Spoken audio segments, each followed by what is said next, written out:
आपके साथ अनुष्का। आइए बढ़ते हैं आज की खास खबर की ओर।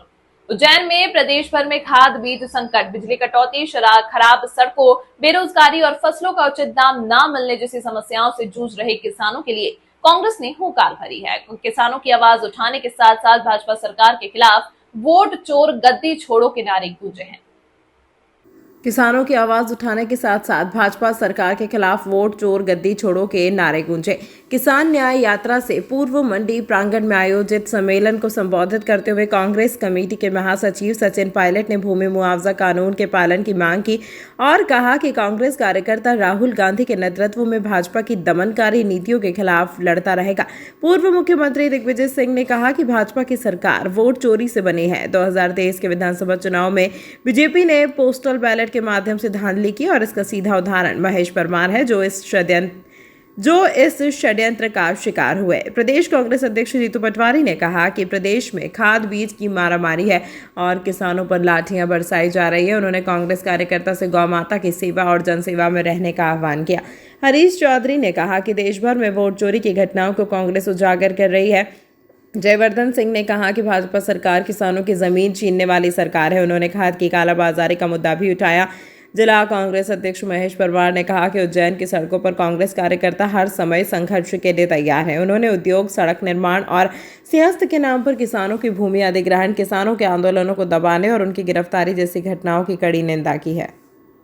आज बिजली, पानी, इसकी कोई चिंता प्रदेश सरकार को नहीं है। आज इस किसान यात्रा के माध्यम से देश में जो वोट चोरी हो रही है, उस पर रोक लगाने के लिए पूरे देश की जनता का संघर्ष कांग्रेस पार्टी ने उठाने का बीड़ा उठाया है।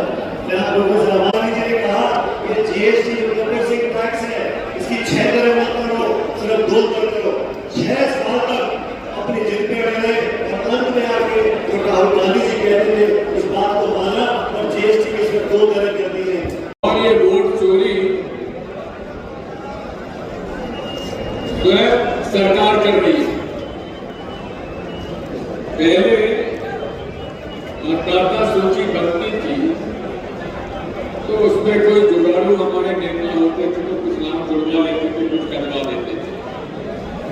अब तो राहुल गांधी जी ने ये प्रमाण दे दिया कि स्वयं चुनाव आयोग वोटों की चोरी कर रहा है।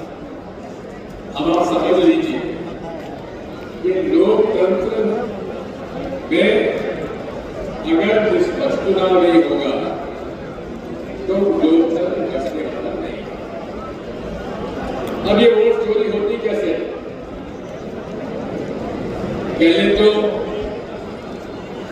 हमारे जितने भी कांग्रेस के कार्यकर्ता हैं, अभी शहर के अंदर गली गली में हमें शराब बिक्री की नहीं बिक्री, जोर से बताओ बिक्री की नहीं बिक्री।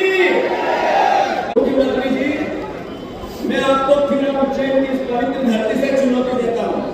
कांग्रेस पार्टी आने वाले 15 दिन में एक कार्यक्रम बना रही है। जितनी गौशालाएं हैं प्रदेश में, हर गौशाला में कांग्रेस के विधायक, कांग्रेस के जिला अध्यक्ष, कांग्रेस का ब्लॉक अध्यक्ष, कांग्रेस के कार्यकर्ता, जिसके क्षेत्र में जो गौशाला आती है, जहाँ गाय खड़ी है, उन सबको घेर के कलेक्टर ऑफिस में इनको जरा भरा करो, कलेक्टर का घेरा करो गायों के साथ।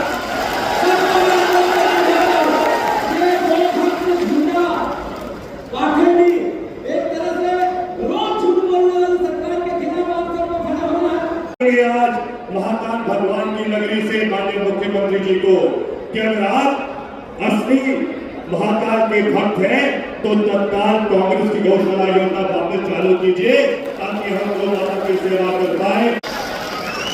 और ये तालियां दिखा रही है कि अगर नारायण टैक्स से सबसे ज्यादा कोई पीड़ित है तो उज्जैन की जनता पीड़ित है। किसान को कहा था 2700 रुपए क्विंटल गेहूं खरीदने का काम करेंगे, धान का कहा था।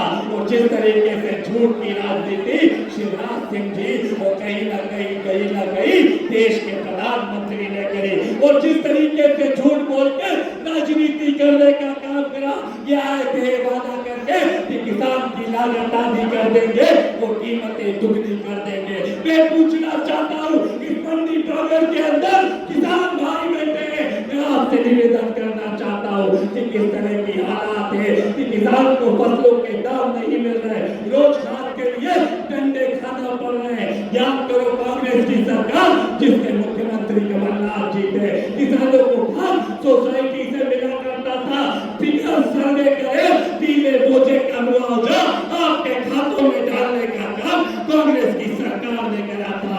आज की ये सरकार नोटंकी करने का काम करती है, रोने का काम। अगर किसान की एक ईंट जमीन ली तो उसके आगे बैंक के बेटा जितने भी नेता किसान के सामने खड़े रहकर इसलिए भारतीय जनता पार्टी का जवाब ईंट का जवाब पत्थर से लेकर। इस अंक में फिलहाल इतना ही। अगले अंक में आपसे फिर होगी मुलाकात, तब तक के लिए नमस्कार।